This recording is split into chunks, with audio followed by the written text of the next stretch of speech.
Here's something for everyone to think about. Being a subject matter expert doesn't automatically make you a great speaker. In many cases, without understanding the basics of facilitation. Welcome to Monday Mornings with Michelle, the new business podcast. Whether you're kicking off your day or kickstarting your business, Michelle is going to kick your ass into next week with the essential fours: strategy, systems, support, and state of mind. Now, welcome to center stage, Michelle Nedelec. Hey there, peeps. This is Michelle Nedelec, and I'm super glad that you're here with us today because I am here with my most amazing guest, David. David, thank you so much for being here with us today. Well, thank you so much, Michelle. This is an honor to be sharing the microphone with you today. I've been following you for quite some time, so thank you for this invitation. Sweet. So give us a 5,000-foot view of who you are and what you love to do. Well, thank you, Michelle. So who I am originally from Long Island, New York. You may even hear some of that New York coming out. I can't talk without using my hands, so if you see things flying around on the screen, don't get worried. That's just my hands and me speaking. A year after high school, I joined the military, and that took me around the world. And one of the things that I had always dreamed about was getting into radio broadcasting, eventually somehow ending up in acting. And I eventually did all of that, which led me to working as a trainer for the Air Force in 1995. And that's when I really found my calling. I found that training people on a daily basis, writing training, and understanding the process of creating training seemed to have come somewhat naturally to me. And today, I've taken all of that knowledge of acting, radio, training, and development and created my own business of helping people be more engaging when they are presenting to their audience. I love it. So you've already told us how you got into it, but talk to me about Air Force. Like, I'm assuming that these are your typical A-type personalities, right? They are go-go, they're smart, they're high achievers. Is it different teaching them than it is, say, a group of entrepreneurs that just want to learn about business and don't have a clue how it works? Well, that's a great question. I've never been asked that question before. What? I think as far as their learning styles. Yeah. Well, let me start off by saying that one of the things that I've learned along the way is that all of us have our own unique learning styles. And one of the things that I saw in the military, especially in basic training and in other trainings that I attended during my years, is that the facilitators assume that everybody in the room learns exactly the same. So when I was training, I went into training with exactly the same mentality, that everybody is exactly the same. Everybody's like me. What do you mean? You're not like me? You don't learn like I do?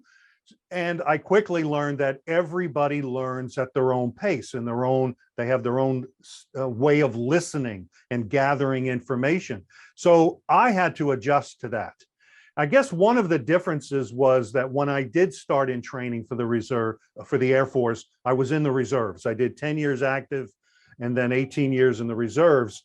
I mention that because reserves has a little bit different mentality than active duty. Reserves, part-time Air Force. So you have people that are working their own businesses or working in corporate, so have a sort of kind of different mentality, working on the outside and then coming in and doing their 2 weeks a year and 1 weekend a month. And so it's a different sort of mentality than the active duty military. I hope I answered your question. Well, and let's dig into that a little bit because I'm very intrigued about that lifestyle for starters. Second of all, the reserve into that lifestyle, it seems kind of hilarious to me because going to, grocery shopping and then all of a sudden having to be on your game, it's like that seems like a shock to the system. It almost seems easier to be an active because then you're just kind of always on and then you get your holidays to turn off.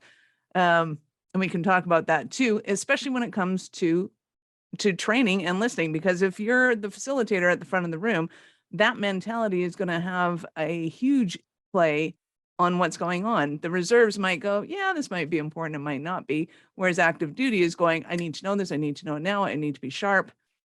And your students have a whole totally different energy about them. They're probably all staring at you very sternly, looking at you really judgmentally. Meanwhile, they're just processing information and trying to figure it all out. Whereas the reserves are like, hey, this is awesome, bring it on.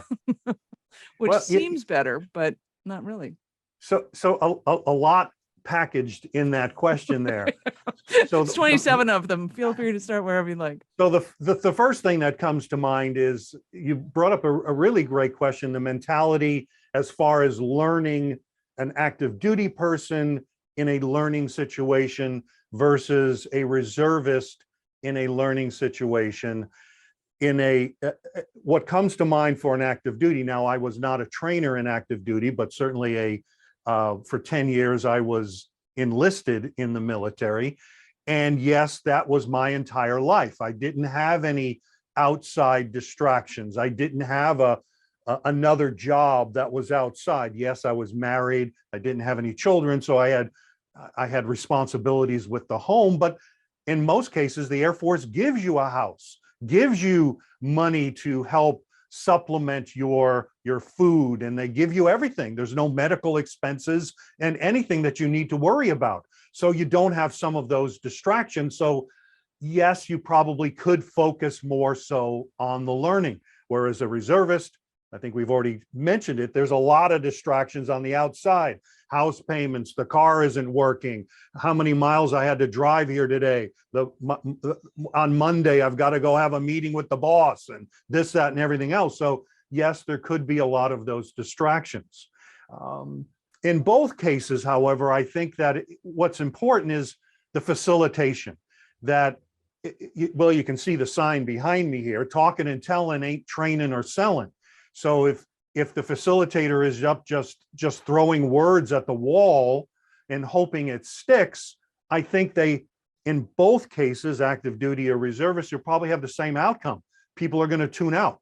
If an adult sees that this material is not relevant to me, and I'm sure you've experienced it, many people that are watching this have experienced that, what do you do when the material isn't relevant? Tune out. Exactly. And it doesn't sink in. The learning doesn't sink in. Now, there was more packaged in that question there. So which pieces did I miss? All good, I sure. And looking at the active duty versus the reservist, and to your point, if all you're doing is doing a speech, you're probably missing 75% of the room anyway, and that there's a better way to do this. But let's translate it into business, because I'm assuming a lot of the people that are doing training are going to want to be better presenters, are going to want to know how they get away from that talking and telling and engaging people into it. But at first, I want to look at the audiences that they might be speaking to, because I know from my experience that doing corporate training is 1,000% different than doing adult education in the realm of business, because business people want to learn business so that they can make money now. Whereas corporate tends to be I don't know if I need to know this. My boss told me I had to be here. I really have other work I got to be doing right now. And it's just a totally different mentality. Yes, and no. Okay. Take me to the no. So to take you to the no, I think in both situations, the facilitator has the responsibility to engage the audience and to show the WIFM, what's in it for me. I think I may have mentioned that just a moment ago about if the adult doesn't see what's in it for them, they're going to tune out. Mm-hmm. As my experience as a corporate facilitator or trainer was that I had to use one of the principles of adult learning, and that was the principle of ownership, where my audience has to take ownership in this learning. They have to understand what's in it for me, where's the value, because in many cases I was teaching a software process or a leadership process that was expected. The expectation was that now that you've learned this, And now that you've had the great lunch, now it's your turn to go back to your desk and start applying this. And if it wasn't trained properly, and I know what you're talking about, I know that person, I've had that person in my classroom that says, I'm here because I was told 5 minutes ago I need to be here. So the challenge for me as a facilitator is to facilitate the discussion so they see the value.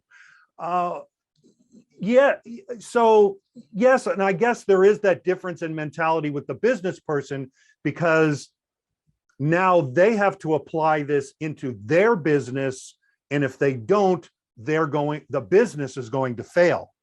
Where in many cases in corporate, if it's not applied, maybe they lose their job. You know, the mentality I've seen, my boss doesn't use these principles, why do I have to use the principles? You know, so there is a different mentality. So yes, I agree with that. Cool. So let's get into your system and how it's different, and it takes the facilitator away from that talking and telling into something more. That's a great question.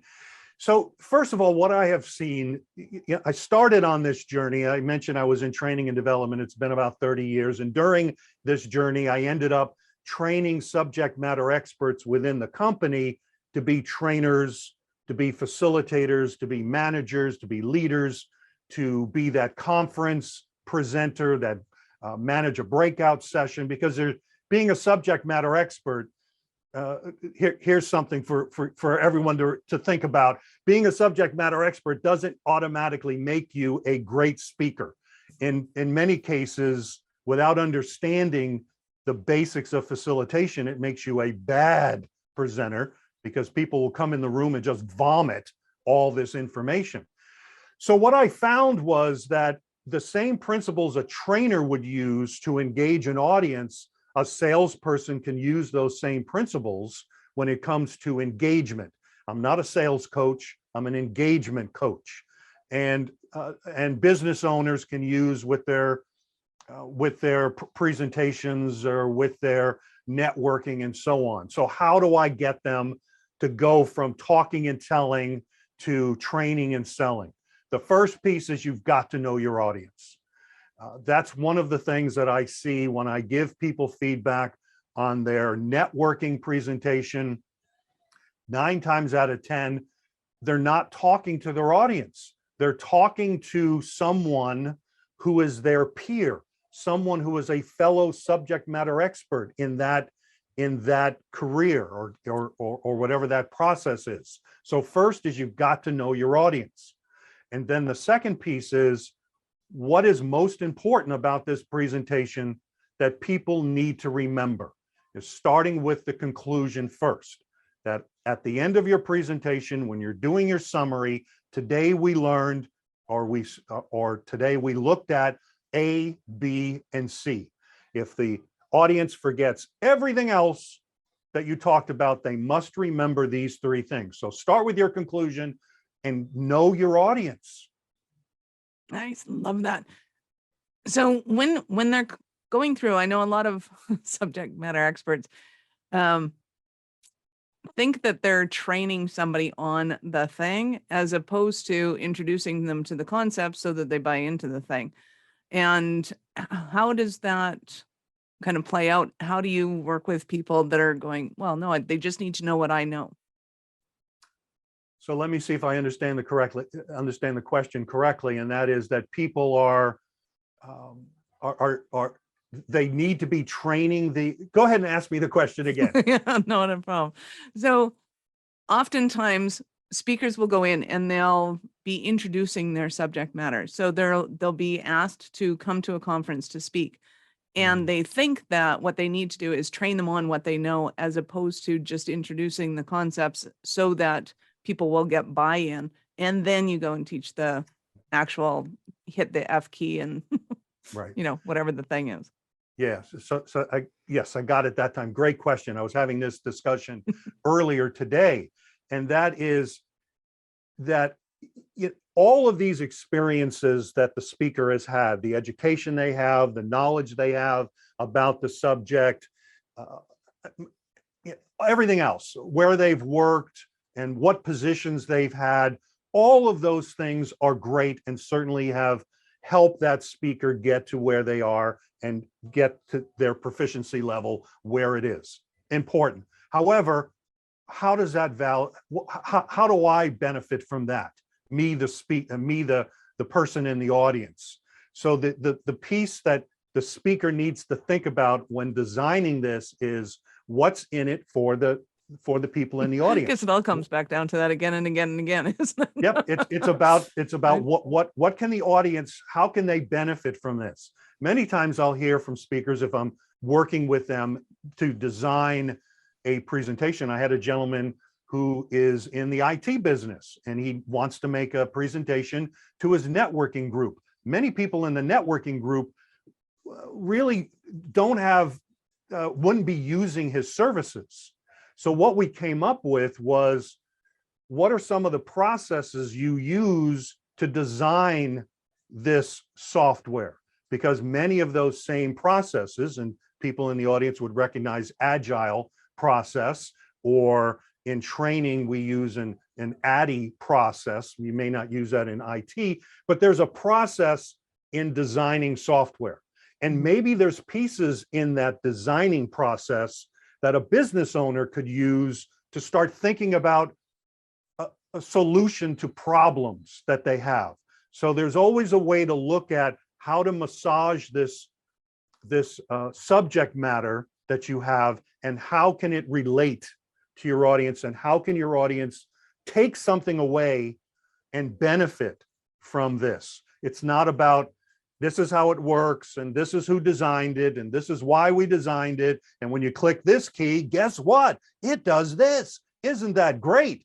We need to know, again, with them, what's in it for me? Why do I care? Awesome. So what kind of clientele do you love to serve and support? Who's your favorite? My favorite are trainers and also salespeople. The more complex the subject matter, the better. Because many times I've heard, oh, Dave, we can't train this. This is too complicated. It's impossible. Well, number one, you've got to train it because that's the objective. So number two, we've got to find a way that you can train it. And in many cases, what we have to do is to break it down into small nuggets. So trainers, salespeople, but I can help anybody. And I don't want to flood the gates with all of this, but anybody that's looking to create a presentation, is lost. My background is also instructional design. So I've designed instructional material for 30 years. I've worked with subject matter experts to design training material, design workshops. So there it is in a nutshell. I love it. So give us an example of one of your Cinderella stories of one of your clients. Great question. I had a gentleman I met at a networking event. He had recently retired from the military. I like to associate myself with military veteran networking events and so on. And this gentleman had recently retired and had taken a job with an insurance company. He felt that he could be successful at this, but he was struggling with the connection with the audience. So he had a couple of things working against him. Number one, he's just spent 20 years in the military. The military has their way and their jargon of talking to one another. It's a brotherhood in the military. It's now he's having to communicate in the civilian world. So that was a challenge right there. The other challenge was he had that training mentality from the military. Talk. Just keep talking. So what we looked at was how to incorporate more questions, more engagement into his selling. Again, I'm not a sales coach. I'm a presentation coach and engagement coach. And we looked at incorporating that into his selling. He now is one of the top 10 sellers in his region. He's now a mentor for others. And he contacts me quite often and says, thank you. Love it. That's awesome. So what are some of the stumbling blocks that somebody might be having right now? And they're thinking, oh my God, David, I need you so badly.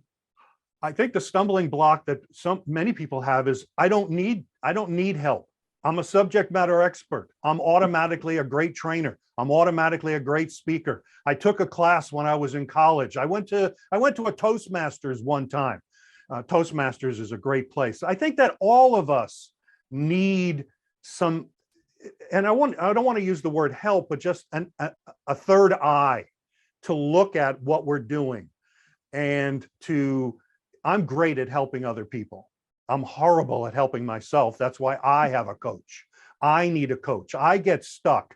I don't see those doors that are in front of me, and I do this on a daily basis. I think that what I bring to the table is, number one, an understanding of the adult learning theory, how adults learn, how adults retain information, what adults are looking for when I say learn, it's not just training. It's giving a speech, a keynote.